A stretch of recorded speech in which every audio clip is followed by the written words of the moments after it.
Hey, welcome back to the Ideas to Save the World conference. I am honored and humbled to be here with Semir Bulle. Oh my God, I will do a quick land acknowledgement. We are on the land of the Squamish, the Musqueam, and the Tsleil-Tooth Nation. Land back, 100%. Land back is important. A struggle that needs to happen. Reconciliation is dead. There is no question that we've done wrong here and we've done worse here, and it's time to give the land back. With that said, I want to be very, very clear that Samir Boulay is maybe one of the most exciting voices that I've just discovered. I saw him on the Watermelon Revolution with Miriam Haddad. And just like his energy and his passion and how he articulates himself is so exciting. I feel like the left is coming back. I feel like leaders like Samir are what's going to take us there because it's so approachable.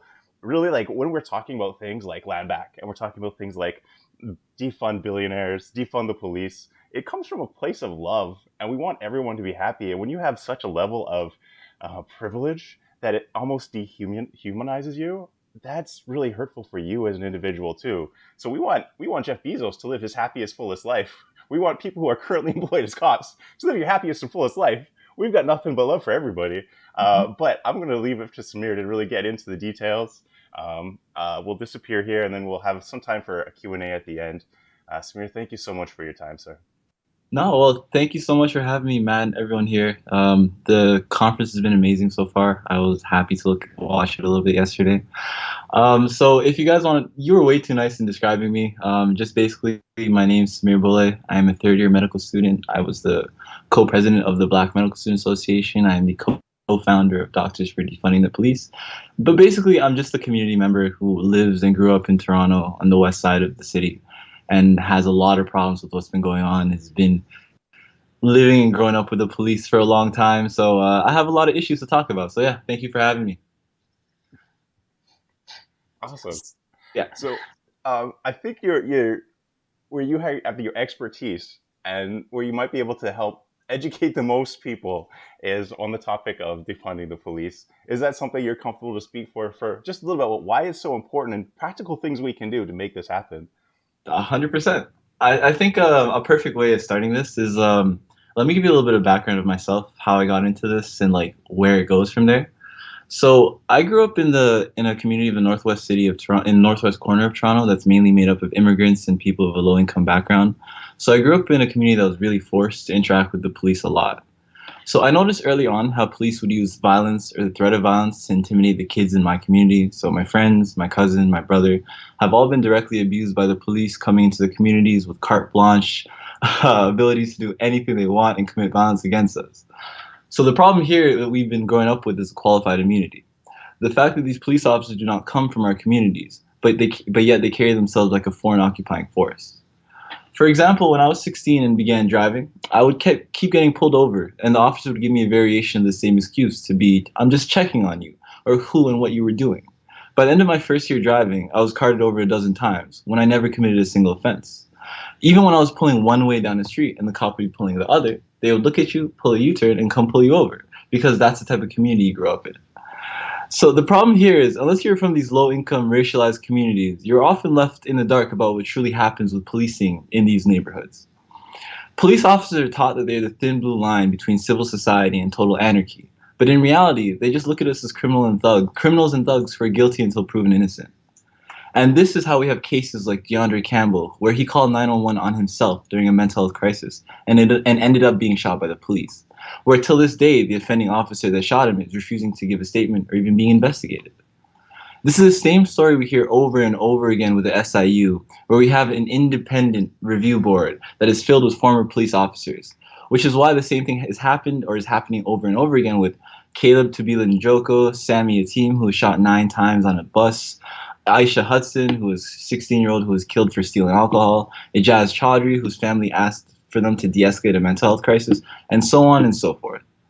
When people ask for police reform and say we should be waiting for the full report to come out by the SIU before jumping to conclusions, know that the SIU was created over 30 years ago in Ontario in 1990, and these problems have been going on in our communities for decades, and we've been screaming about them into the void. We cannot police ourselves out of systemic racism and systemic poverty. Policing is a public health crisis. By now, we are all well aware of the origins of policing. It was to protect private property, including slaves. The fact that every school I went to growing up in these communities had a police officer, but never a nurse or psychologist. In fact, Toronto, York Region, and most recently Peel District School Boards have all been under review for human rights abuses as a result of systemic anti-black racism, PDSB so much so that the provincial government had to step in and remove the director themselves. If any other system in society worked as inefficiently and as reckless as the police, they would be completely dismantled and reset. What if there was a few bad apple pilots or bad apple surgeons and doctors? Would it be all right with them in our society? Obviously not. So the question is, why are the police allowed to function with such immunity? As doctors, all of our actions are under scrutiny of a cost-benefit analysis down to which tests to order and when to do them. We need to rationalize every aspect of what we do because there's a healthcare budget. Yet where's the transparency in the TPS budget or the RCMP budget or any police budget? Defunding the police to me is a strictly abolitionist project. Abolishing the police doesn't mean there are no officers immediately, but imagining a world where there is no need for police officers, where every community and society has everything they need to self-sustain and be prosperous. To me, there are clear intersections with the feminist movement. Violence against women cannot be solved by the carceral state, and the police are in fact some of the biggest perpetrators and conductors of sexual violence against women and minors. There was literally just a sex ring that was busted up with high-ranking cops on it hiding this type of stuff. How many stories have we heard of women trying to get the police to protect them from a man just for the police to say the threat isn't serious enough to do anything at this time, and before you know it, something happens to the woman, or nothing, or we never hear what happens. Are the police really the best way to deal with this type of violence? And what about violence against women? Does jailing a man or a woman who commits an act like this reduce the likelihood of it happening again? Like, that is the question, and it's no, because the failure of the institutions in our country to deal with the issues of health, education, justice, opportunity, and so much more are the real issues underlying these problems. The police in all their past and current forms have never been about protecting the peace, safety, or security for the masses, but just the subjugation of some certain undesired populations and the accumulation of capital. Why do police help process evictions, suppress protests and strikes, and are only in poorer, more colored schools? It's because it's their purpose. Control and corral the undesirables, the most vulnerable, the people whose actual labor fuels this economy and are the essential workers, risking their life and their health for their families because they have no other options. The police were created to terrorize these communities, and they are well funded to do so. We spend $41 million a day on policing in Canada. 10% of Toronto's city budget, so $1.2 billion that we spend on the police, seems to never stop growing. The police state, the prison system, the justice system are all somewhat extensions of the military-industrial complex and the state's monopoly on violence. And the fact that the state is only serving the oligarchs or the capital holders in our society should make us really, really mad with crazy facts like only 2 Canadians having more wealth than 11 million Canadians, that was before the pandemic, or the crazy robbery we've watched where the top 20 Canadians have made almost $40 billion during 7 months in a pandemic.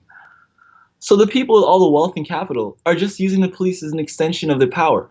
But what if we imagine a world where they did not have a unilateral hold on that power, and instead it was shared democratically with communities actually having access to the resources they needed to take care of themselves? What if we could shift the capital away from policing and raise taxes on the extremely wealthy who have not paid their fair share in decades, and invest that in education, healthcare, community investment, reintegration and rehabilitation of the criminal, true empowerment of the marginalized communities, investment in jobs, opportunities, etc., etc.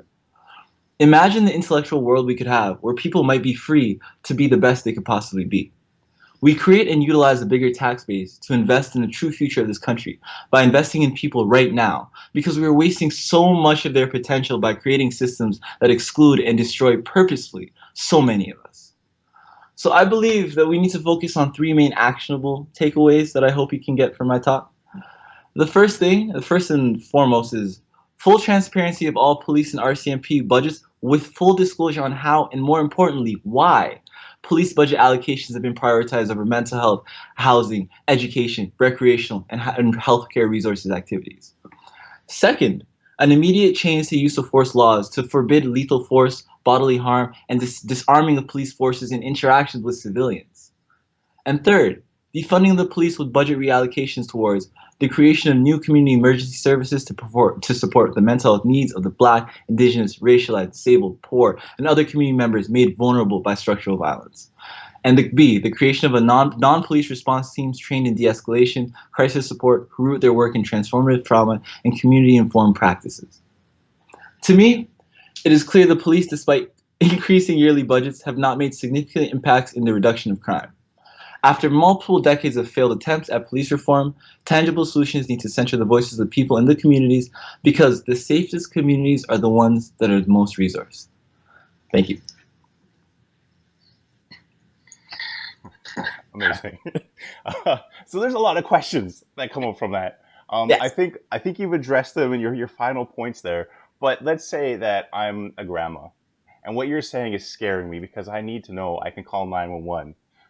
What is my if I'm talking to this grandma, how am I telling her you're going to be okay? Like you said, we're trying to build a world where you don't need to call the police. The way I'd start with the grandma or the person who doesn't really understand, like, to be honest, what the police does or like what they do because they think the police is coming to protect them. I would ask them, why do you think the person who's the criminal is doing that crime? Like, I would really question what we define as crime. Are you scared of the person who's going to rob your purse, or the person who's going to rob the corner store, or the person who's going to be doing these petty thefts? Are you scared of someone doing bodily harm to you, and why? We need to go into the reasons people do what they do because people don't just become criminals for fun. There are reasons, and we talk about the social determinants of health, and we talk about the idea that, here, I'll put it like this. I grew up in Rexdale, which is on the west side of Toronto, but now I'm in medical school, so I'm in the nicer communities, so I'm around the medical students. The police, the idea of what the police are actually in my community. The police are actually like, they're not patrolling the communities here that the white people actually live in. They're not around you and they're not trying to be integrated into your life. But where I come from, you can't go a couple of days without seeing them.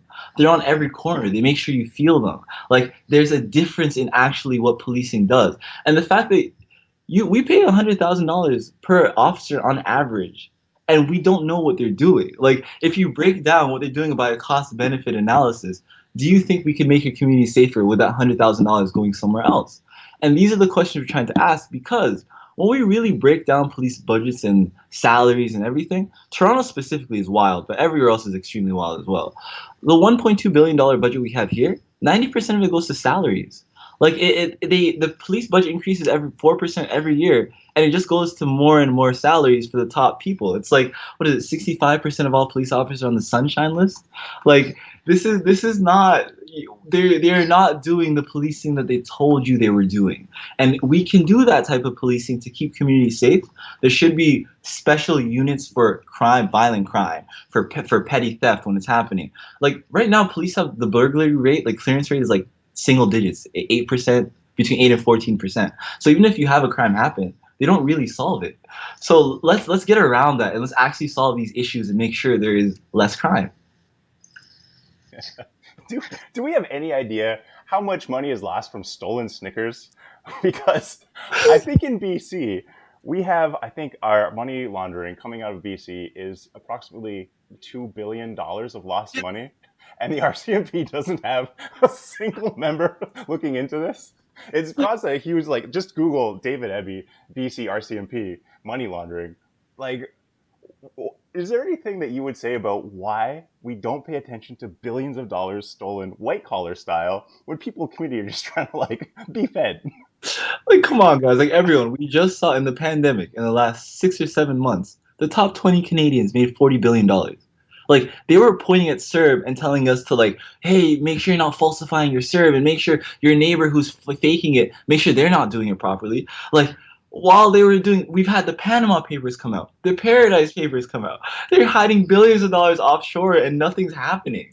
So clearly, if it's about cost benefit analysis and having as many resources to have well-resourced communities, obviously go after the big shit, the big fishes, the big sharks. I think there was a thing where it's like in the Paradise Papers, they labeled like 900 Canadians who were in it, and as of now they've looked at five or something. Like it's like the numbers are ridiculous. It's like you know who's doing it, you know how to come after them if you really wanted to, but it's politics, right? Like it's who has the power in our society, and the poor person who just took CERB out, or the immigrant person who might have done it by accident and doesn't know what they did, it's easy to fight them. It's easy to go after that person and shame them and blame them. But that person, even if they falsified it, when they spend the money, it goes into the economy and actually helps us.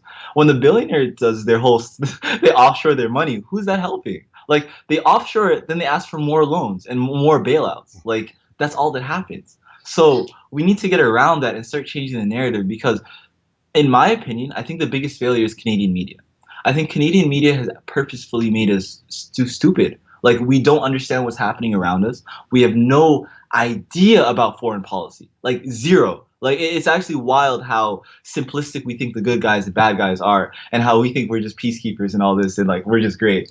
But we need to have a whole reckoning, especially in information tech transferring and making sure our voices are heard. And that's why I'm so happy to be part of something like this, where it's like it's not just about being left wing. It's just about getting this information out there because I work with centrists all the time in medicine or liberals or whatever you want to call them, and they just don't know the information. Like just straight up, just have no idea what's going on. Then they base their ideas and their principles on false information, and we need to start breaking that. They have to get more information inside them, and they have to understand what's actually going on out here. That's awesome. I wonder, like practically speaking, when you're talking to these centrists, like what for you is like an effective argumentation method? Like we talked a little bit about grammar, but like when it comes to like your peers and the people that like you can talk a little bit more freely and openly, is there like a path you found to be the least resistance? Oh, 100%. Fiscal conservatism, man. Like it's so sad. It's so these people just care about money. Like money and life are equivalent. When it's like, how do you have a society that functions if you don't have life as the number one thing that you're measuring? Quality of life. How are people happy? What are they doing? Are they fulfilled? Do they feel like their jobs are giving them purpose? Do they feel like their community is supporting them? That is how I would look at a society to see if it's working. But a lot of people like to do cost benefit analysis for everything. Fine, we can do that too. This is ridiculous. All of this is insane. None of it makes monetary fiscal sense at all. You are spending how much to solve crime? This is for crime. Police are only for public safety. Let's be completely honest. Like medicine is only for public health. That is all we're for. So if you're not, we need to look at if we spend an extra dollar into policing or getting another cop, does that reduce crime? And every study shows it doesn't. Every single study shows that. We had the Ontario Human Rights Commission come out say that black people are 20 times more likely to be shot by the cops than white people. Like, what kind of system allows that to happen and thinks it's even somewhat functioning okay? Like, somewhat. Like, it's ridiculous. Like, every stat you go down the line is just colored poor people, just disproportionately impacted. And that's what we're looking at. And if we give them the fiscal conservative argument, sure, some people listen, but a lot of people are bad actors, to be completely honest. And the cognitive dissonance is just built inside them because they don't want to believe that where they've been at, where they are at now, is not due to what their accolades or how good they are as a person, but the fact that everyone else has been pushed down. Like that's literally what's been happening. The white professors or the faculty that are the top of everything here are not the best doctors. They are not the best at their jobs. They are the most privileged, the ones who had the best connections. That is actually how it worked. And now what we're trying to say is we want a real meritocracy. Like we think we can work better than you guys and we learn this information better and can speak on it better. So we should have these positions respectfully. And that's what's coming up now. That's a really interesting and really amazing idea when it comes to meritocracy, when it comes to like faculty and things like that, because it's kind of been an unspoken thing, but I think most people who just exist in the world have seen this as a fact. Um, maybe I want to kind of jump back and then try to unpack a little bit about like Canadian media. I guess like one, is there anyone or like anywhere that you go to either just be informed or any tools you have on how to be a critical consumer of the media? That is the hardest question that you can have in 2020 when it comes to we live in a society of information overload, right? Like it is the number one skill you can have today is to critically think. is to be able to discern what is real information, what is most likely false, what do I have to like look at another source to make sure it's good. And that's the skill that we need to be building in schools. Like to be able to look at, okay, this is a reporter that came out, they're being backed by the New York Times, which could probably be fake or it could be real. It's going to be corporate backed. But look at the information, try to see multiple sources, try to see where it's coming from. It's so hard to figure out what sources of information to trust. So Twitter has literally been like a godsend for like a lot of people and for me, to be completely honest, because the people that have integrity and do this work because they care about it, it's kind of obvious. Like it's kind of obvious because they're consistent. They're morally and intellectually consistent on every aspect. No foreign interventions. Making sure we put money into education and healthcare. Making sure we break down the criminal justice system. Like things like this that you don't sell out when an election is coming out. Like that's what we really have with our politicians here who talk about like the green. We just had a green candidacy stuff that really stressed me out, to be completely honest. Like that stuff was insane. Like Mary Haddad deserved so much more, right? And like these people are trying to kick her out before. Then they're doing everything they can to make us feel like we don't belong in the Green Party. And what is a Green Party that is capitalistic? Like that doesn't make any sense to anything that works. So like a lot of this stuff is just, it might be me ranting, but I don't think it makes sense, like at all. I was gearing up. I was getting ready for that rant. I was excited. It's like full disclosure, like IDC, we started Justice Greens, and I think that we were pretty passionate about Miriam Haddad and just the green thing in general. I don't want to get into that because the topic is so deep as it is. I do wonder, like, just as a side note, with everything that's going on and how depressing and bleak it all is, like, you're still so, like, upbeat and positive. Like, how do you keep the good vibes flowing when there's such a bad world around us? Yo, honestly, it comes down with me to outlook and to where I came from. Like my parents are refugees. Like my family survived two revolutions. Like I'm just happy I have like every day that I'm alive, and I see that every day that you're here, there's an opportunity to change the outcomes for you and those around you. And I feel like my outcomes are all have been predetermined by the people who've invested in me before. So I really look at that as like a calling, like a duty. Like, hey, the fact that I'm even here, the fact that I'm talking to you means like something worked. Like maybe there's a chance I'll wake up some, like not wake up. Sorry, I don't like using that type of language, but that I might be able to talk to somebody else who might be able to question their conditions and try to help somebody else. So the way I just look at it is like if you're helping one person, like you never know what happens. It's the world is such a beautiful place. It's like it's like my outlook on life is just if we have the chance to change something, like let's try it. Like what's the worst that could happen? Like if you die, you die. Like it's that's the promise of life. You will die. Let's try to change stuff before that happens. It's so inspiring on like every front. I I'm struggling where to go next with this. I think one of the things, just kind of going back to day one of the conference, that really came up a lot, even though it wasn't planned, was talking about how people feel so disconnected from each other and everything is black or white and there is no kind of middle ground anymore. And when you're talking about connecting with one person and trying to like you yourself feel like you don't want to let the people who've invested that in you down, there's like a sentiment kind of out there, especially with like younger people, especially those turning to like Trump and alt right, that feel like no one's paid attention or cared about them or invested in them. Is is there a way that you might suggest that we, if we don't start the conversation with defund the police, but we start with building a relationship with that person, like how do we do so with someone we have such conflicting views with? I, we're missing the audio. Just to give you a heads up, I don't know if Sorry. there's a mute. Sorry, is it okay? Yeah, yeah. I don't want to miss more gold. So I'm fully like I'm there. I'm there with you 100%. I mean, medicine is okay.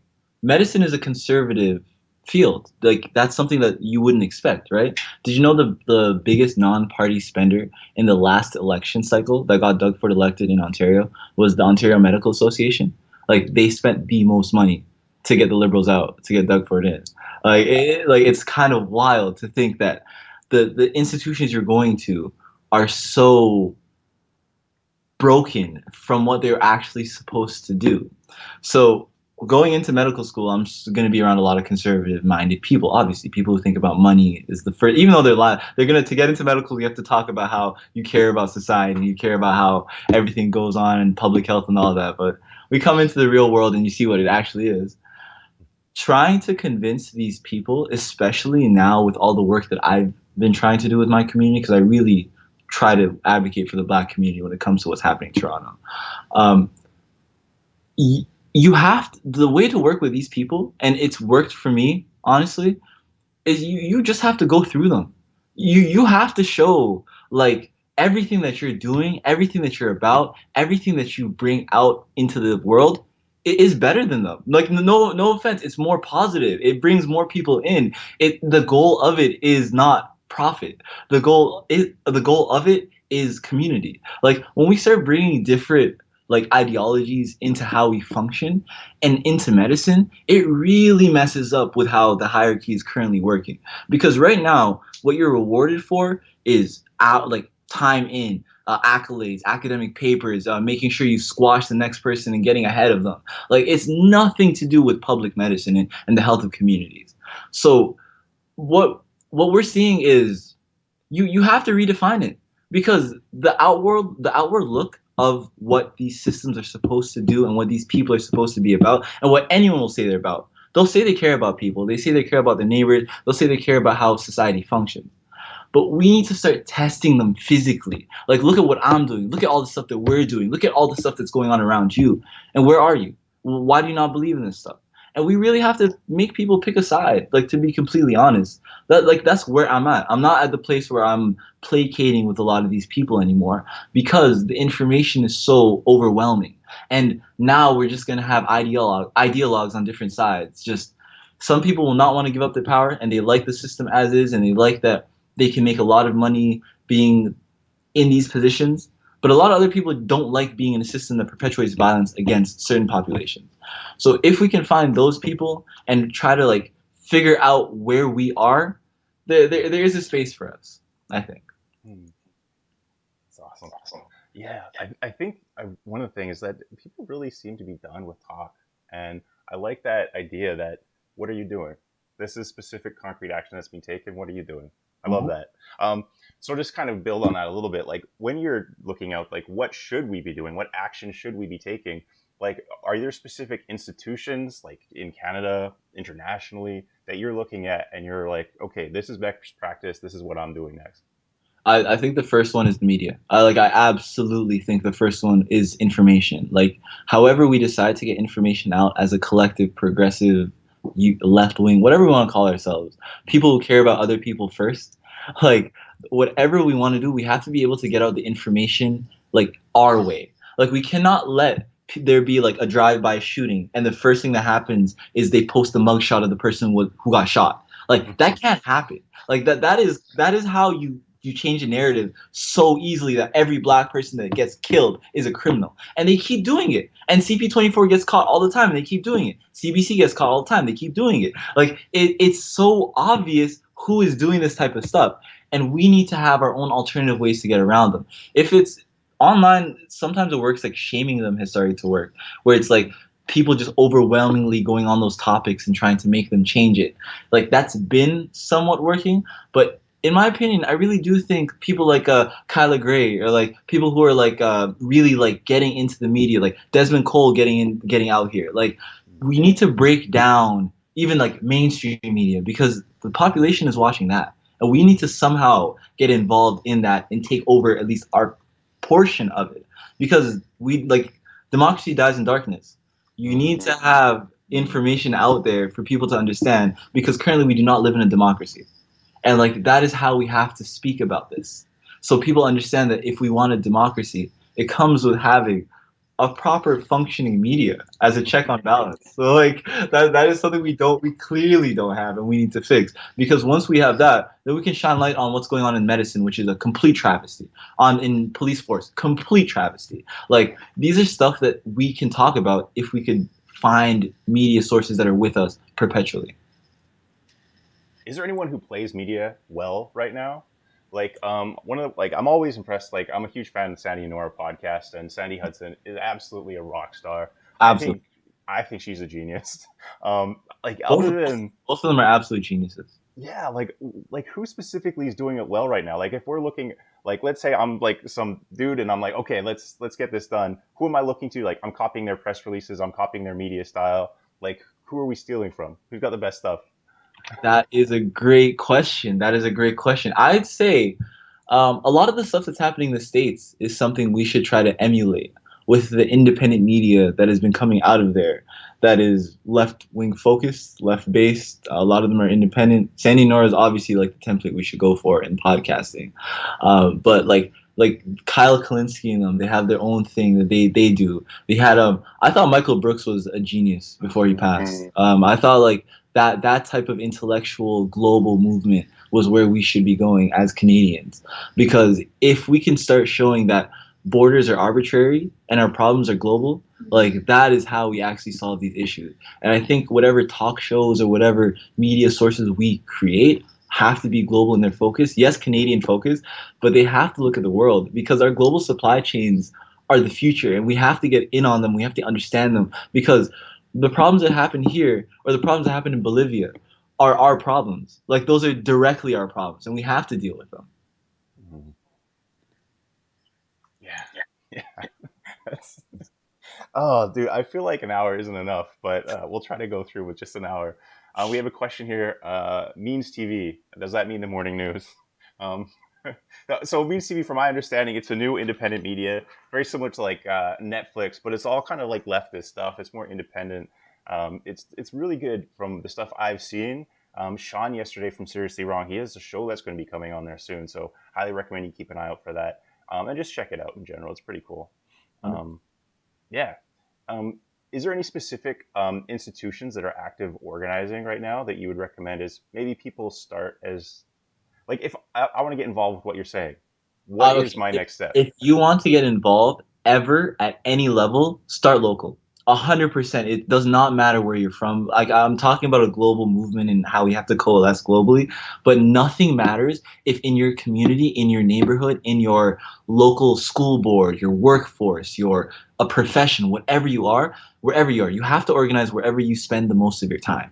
That is how we have to look at the movement or how we have to look at rebuilding society. Like I'm a medical student, I'm a doctor, I'm trying to organize doctors to come out against the police. I'm trying to organize doctors to work on mental health that actually works for the black community. It's like work on who's immediately close to you and who has power around you, right? Like if you work in your workplace, there's capital there. That capital has some type of influence. Try to bend it. Like try to get involved in it. Try to unionize around a lot of this stuff. Like what we lost so much of the power. I grew up in a union family. So like when I talk about unions, it's like it's near and dear to my heart because they really did save my life. So I do not think we can have societies that are not focused on the working class and labor as the fulcrum and the focal point of how we move. So that's why when I say work on your local community first, I'm assuming you have to do work in your local community. I'm assuming everyone needs to care about their local community.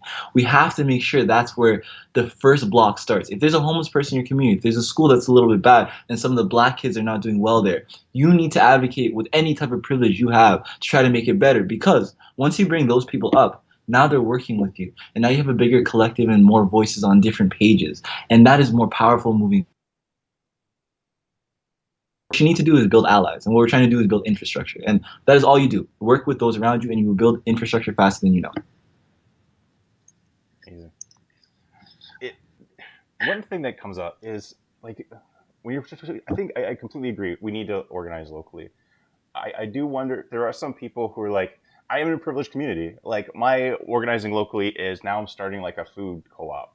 Like I want to go out there and I want to like march and I want to go out and do more than help a privileged local community. Is there something that you can say to that person who's not really interested in the local? That privileged local community you live in has the most power on the communities I live in. So every community that has this privilege and that you're talking about that they don't seem like they're interested, if you can convince those people to care about these issues and get involved and do things that impact others, it'll be exponential in how things actually change for us. Because to be completely frank with how this works, no one listens to Black and Indigenous voices. It's literally people with power and capital and people who live in these good communities feeling anything. Like right now, we're having a whole problem with Midtown, feeling like there's some homelessness coming out there when there isn't, and they're just going crazy with the NIMBY stuff. So it's like that is the issue. Like we need to target people who feel so comfortable that none of these issues would impact them. If everyone felt some pressure on these issues, they would change. This indigenous stuff is wild. Like what we've been doing to indigenous communities is absolutely criminal. We've been told that we're doing genocide against these population for decades. What is it? One out of every three prisoners is an indigenous male. One out of every like four what is it for females? Like 42% of all prisoners are indigenous. It's like is everything we look at is insane. So we need to make sure people understand it. And I would say like, hey, yes, you can come to the poor community and stand with us every time. We will always want you coming down to march with us or do food drives with us, whatever. But the more work you do in your local community, the more actually it impacts our local community. You're too good. I don't. We said this for Nora too, but like setting the bar too high too early is bad, and we bumped her to the end because it was pre-recorded. Um, it's too late. I mean, we should have pre-recorded this. Too kind. You guys are way too kind. We do have a question here, mostly a question out of curiosity. But what's the political environment like for medical students? The tuition costs are super high, so are most students wanting to change how healthcare works, or are a lot of students under the pressure, financial or from instructors, to accept the established culture? I love that question. Okay, so medical school is broken down like this. So basically, you do your two years of pre-clerkship, so a lot of book learning for your first 2 years. Then the next 2 years, you're doing all hospital work. So in those first 2 years, um, you're really told like we all belong is a slogan for U of T medicine. So you're really told that hey, everyone gets a part of this, do some advocacy here and there, do a food drive, get involved, blah blah blah blah.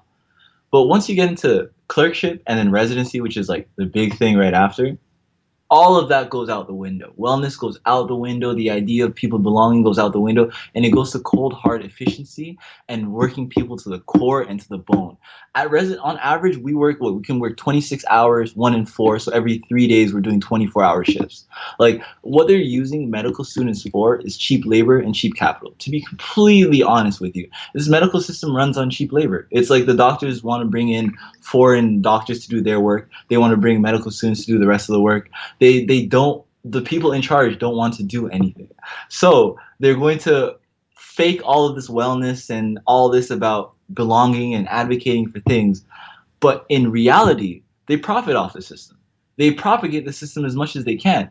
They want to keep us poor and on these student loans. Why am I paying $30,000 a year to work in these hospitals and do what? Like I have no idea. Every professor we have volunteers. All medical culture as like the doctors, there's so many people who are altruistic and actually care. But the system itself is so disgusting and it just abuses them and tries to take their labor for free. So what am I paying for? What are we actually doing? So the medical culture is fake. It will preface that it will be like, oh, we belong. Oh, you can do your best. Oh, do focus on wellness. We have a suicide crisis that they don't talk about in like in medical school. Suicide crisis in medicine. 2 or 3 times the average population in depression, suicidality, lack of motivation. It's insane what's happening to doctors because they feel so detached with everything going on, and they just feel like they're a cog in the system that's never going to change. So yeah, the culture of medicine is absolutely disgusting and has to be changed. Wow. This is an ignorant question, but is like unionization a thing? Oh Like, no, that's the thing. That's the thing. They're banned from being in unions. They have to be independent contractors and incorporate themselves. It's a whole thing that's so wild. I can't even believe it. Like going into it. I'm reading some of the laws against doctors unionizing, and I can't believe anyone would sign this. It's like because we work for public health. Apparently, if we strike for better conditions or conditions for our patients, that is going to destroy the system somehow. Like they figure out how to word it so that striking is against the rules, straight like carte blanche, and that's insane. That like I'm not for that. I'm going into medicine trying to break all of this. We will have unions. Like that's ridiculous. Yeah. we will have unions. I love it. I love it. So I guess just we're getting towards the end here, and I'll ask for your final thoughts in a bit. I guess so. We've talked about kind of the institutions we should be looking at, international institutions. For you specifically, for people watching who want to support your vision, are they specifically just getting involved locally in their community, or is there a way to kind of like reach out, support your work? Oh yeah, you can definitely. Twitter is where we do most of our work now to like try to make sure people see what we're doing. So if you follow like Doctors for Defunding Police, that will be there. Or BMSA, UFT, BMSA, we're doing work there. We're working around caremongering TO. I work with mutual aid a lot. Like mutual aid is the most important thing to get us through this type of stuff, and mutual aid should exist, period, everywhere. Like it is neighbors helping neighbors build society, it builds a sense of belonging, it builds a sense of purpose. That is what society and community is for. Like, so I'm all about that type of stuff. And if you want to get involved or if you want to see what we're doing, just follow us. We post everything that we're doing. We're trying to show other people how to get involved or how to do it. And we really just want to show other people how to organize and how to figure out that, hey, during this internet era, we're learning all this on the fly too. Like in the last 2 years, everything has been developing for us. So if we can learn it, we can try to teach you while we're learning it. Like we do talk. If you guys want us to talk and help you guys, we will help you as much as we can. There's nothing about money that we care about. This is literally because like we can't keep seeing people die like this. We cannot have systems where we have something called the St. Mike Special, where we have homeless people coming off the street just to get an IV bag and a sandwich just to go back on the street, like because they don't have anywhere to go and they don't know what else to do. Like we can solve these problems upstream, and we can solve them with much less money, much less time, much less thought process. Like everything just gets easier. But the thing that we have to do is some people have to take responsibility. And we're saying we can do it. Other people, the community has always tried to do it. Like we're not saying we're stepping in for anybody. I want to make that very, very, very clear. I'm a black person, not speaking on behalf of any black communities, refugees. I'm not speaking on behalf of anybody. All I'm saying is, as someone going in medicine and as someone who's going to be a doctor, I have a lot of privilege that I feel is not earned, and that needs to be used to propagate the voices doing all this work for decades, man. These people have been keeping people alive. I remember I was just at a march, an Emancipation Day march a couple of weeks ago, not one of these marches, so many marches, but one of the men that came up to speak. He's one of my mentors. I'm gonna say it like that because I really look up to this man. And he went up there and he started reading the names of people that they've lost to police violence over the last 41 years, because he's been an activist in the street doing the same thing for 41 years. And it just breaks you down. It's like these people have been doing the same stuff over and over and over again for decades, and nobody's been listening to them because they've been screaming into a void. But now if I have some privilege, or if any of us have anything, especially like the white people who live in nice communities that have privilege, you need to lift those voices, is what we've been trying to say. And like the fact that I am now a privileged voice, I'm trying to lift those voices, because those voices are what actually have been saving these communities for decades. Otherwise, we'd have countless more deaths, countless more crime, countless more bad stuff. Like these people are doing it all from they quit their jobs and do this out of the goodness of their heart. So we need to support these people. I think like one of the things too, like screaming into the void. That's like a sentiment that came up a few times yesterday too. And one of the things we talked about is what can we do to kind of better like memify, for lack of a better word, the terminology, the language, to kind of quickly drop seeds. Is there anything that you think we should be kind of making more accessible in our language for Oh, those we're trying to convert? yes. Oh, the accessible language is a big thing with us on the left, like Mm, extremely, because we're intellectuals. Like to where we like to look at it, like where we think a lot, we read a lot. All of us are in some type of academia-ish, or we work and do labor and we try to read or understand what's going on. So there's a lot of times that we can, especially like I came from a labor background, so I understand like the dumbed down version of leftist thought, and then coming into the academic side of it, and then being like absolutely like blasted, like whoa, this Marxist theory, like all of this does not really help with trying to get a lot of these points across to some people. So sometimes I do think we do use a lot of the terminology that is high level that does off put a lot of people because they don't have an understanding or even willingness to have an understanding sometimes. But in my opinion, again, I always go back I go back to the media. I think a lot of it was just not out of good faith. I think a lot of the terminology, like they would push a lot of subjects on us and make those voices. They make us look different than we actually were, and that we were always like propagating intellectualism, like we're better than everybody. But I don't think we really were. But those are the voices they would always focus on. So I would always say that if we have any topic, if we have any issue, if we have anything that's going on, we have to be able to speak to it on a fourth grade level. Like the way I think about it is, I have to be able to speak it to my mans in the hood who don't go to school. Like, to be completely honest, and it's like they get it. Like when I speak to them and they understand that, hey, we can do better because the system was built to take away to take away income from our communities, put them in other communities, and make sure that you are put in a cycle that just propagates itself. Like if we can make things bite sized and look real to people, that's really how it's been working for me. So like for an example, like I will talk to my friends who some of them they work in factories back because I'm from the west side, which is by the airport, which is where all the factories are. So I have some friends there who are during COVID, their works were trying to get them to do. They're working Pure Later. They were always trying to get them to do work and not tell them what was going on and not figure out how everything's going with COVID and who has the cases and what their rights were and what they could do. So I would just try to break down with my friends while texting and just be like, "Hey, what is going on with everyone else there? Do you feel safe? Oh, are you working with people? How's the union working for you now? What should they do? How do you feel? What should they like?" I was talking to them, basically trying to break down from this situation. What would a perfect union do? What would look like protection for you? So it's like trying to speak to things that work in their context. If you have the time, I know it's a lot of work to do that sometimes, but it's like really trying to break down things in ways people understand them. And it's like sometimes you have to speak money, sometimes you have to speak slang, sometimes you have to speak whatever language they're in, and you have to go there. Amazing. We have a comment here, completely agree with. Also, just in awe of the genius coming off of Semir.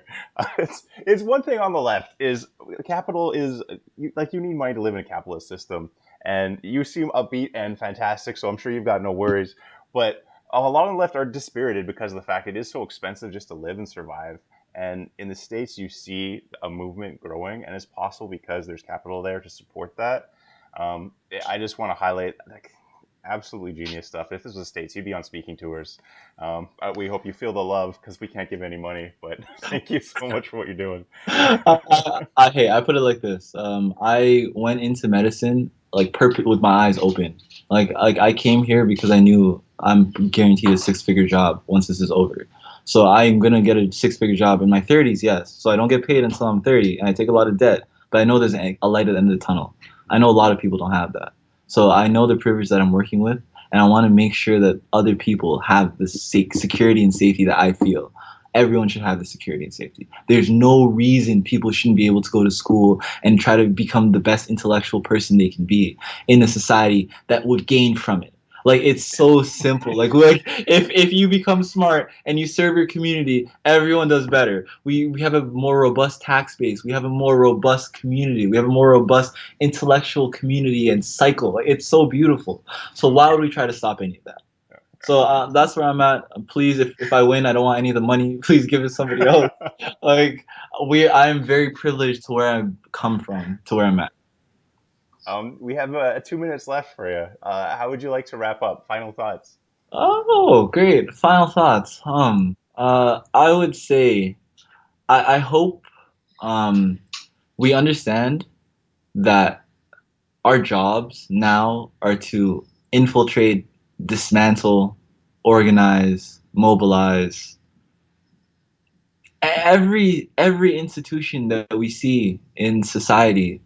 Like they're all broken to an extent, some more than others, but they're all broken. And we need people everywhere. There is no one person who's better than somebody else. If I become a doctor, it doesn't make me better than a janitor. That's done.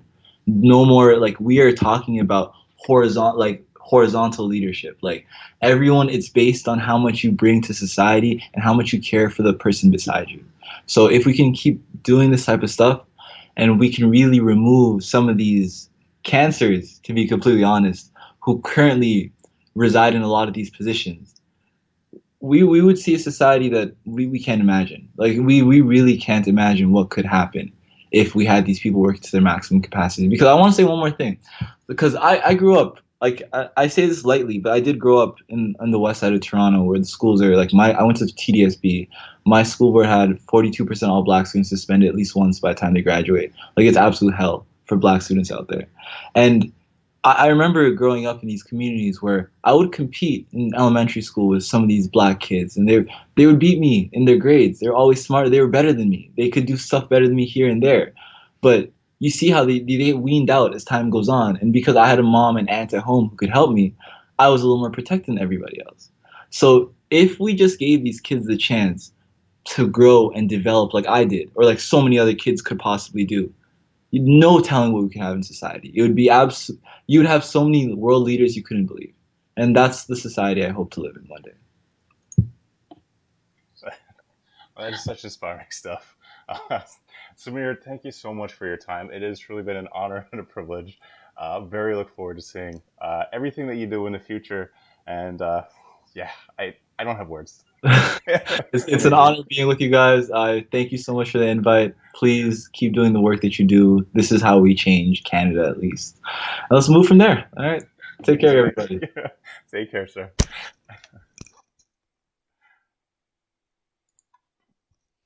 Okay, I have to recover from that. Samir is such an incredible speaker, and so like just I want to say he is an absolutely perfect person. But I do think that everyone has that capacity. So if you're like me and you're watching that, you're like, oh shit, this guy's too smart. I can't contribute anything if these are the people involved in the movement. You just got a lot to contribute, and there's a lot of ways to contribute. You don't just have to go on camera and talk. There's a lot you can do. He does so much, but you can do a lot too. And please feel free to reach out to those around you, people involved in movements. Because we're just here to build each other up. Everybody's got to start from somewhere. And like you said, it starts with starting from local.